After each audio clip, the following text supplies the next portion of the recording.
Sur cette longue route, nous n'avons pas rencontré de bandits, mais ton regard était constamment inquiet. Moi, je voyais la violence de ton pays comme un problème politique, et toi, tu opposais à cela une simple fatalité, celle d'être au mauvais endroit, au mauvais moment. Ça m'agaçait. Je voyais du défaitisme dans cet abandon à la destinée. Ce pays me fascinait, autant qu'il a fasciné Napoléon, Artaud, ou encore, entre guillemets, entre tes guillemets, mon connard de l'Ecclésio.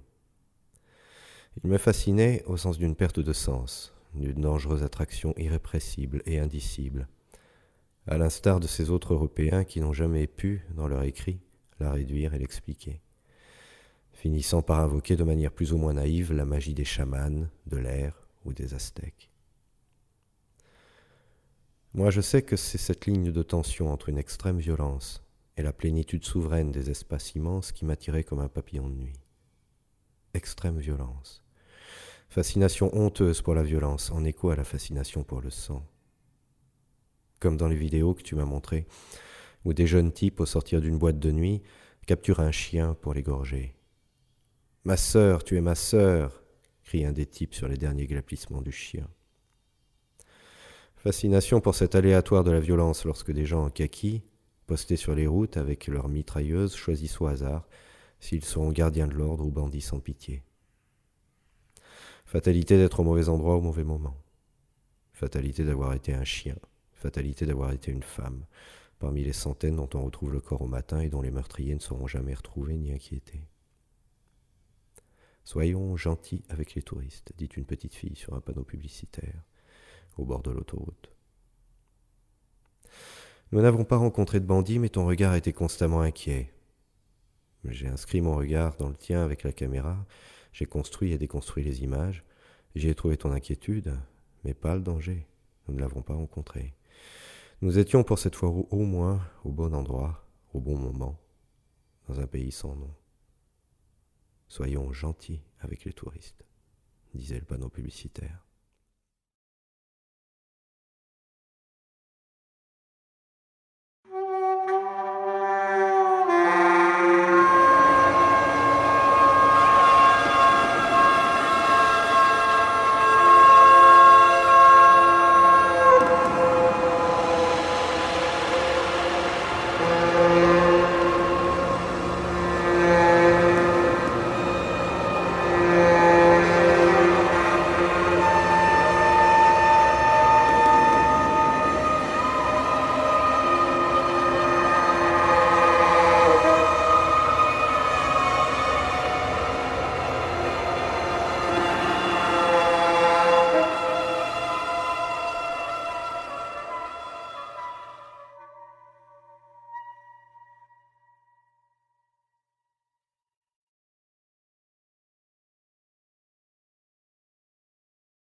Tu m'as dit de cette image que tu ressemblais à un animal ébloui par le faisceau des phares d'une voiture la nuit. Tu ne t'en souviens peut-être pas, mais ce n'était pas la première fois que j'entendais parler de cet animal. Tu m'avais raconté qu'une fois tu t'étais retrouvé face à un snuff movie, au mauvais endroit, au mauvais moment. On y voyait la scène réelle d'une femme se faisant violer et, toujours vivante, énucléer les yeux au couteau.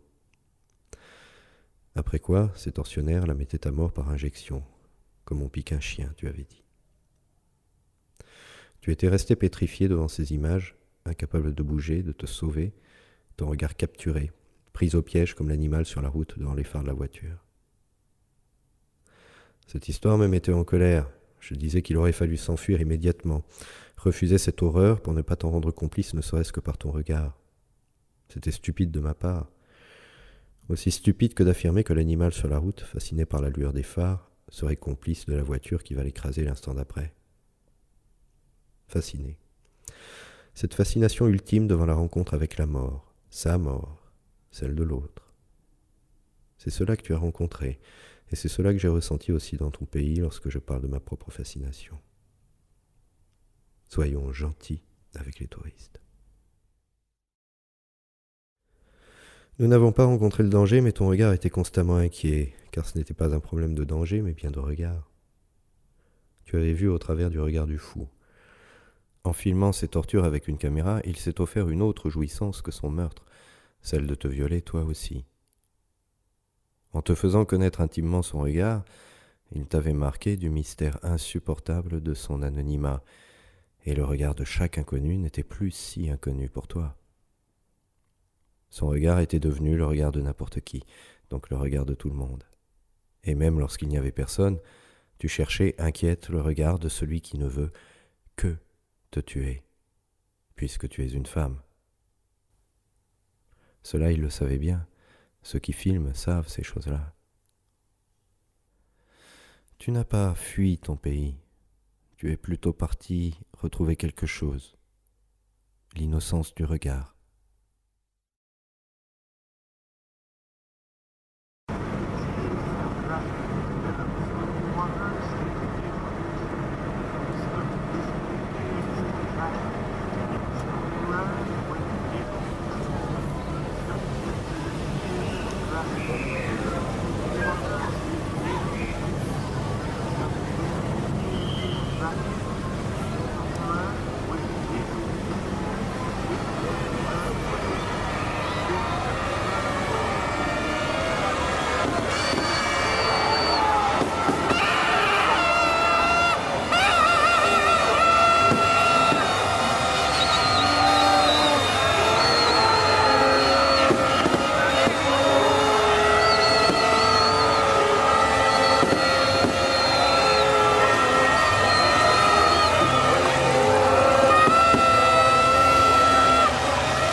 She tried to catch the camera.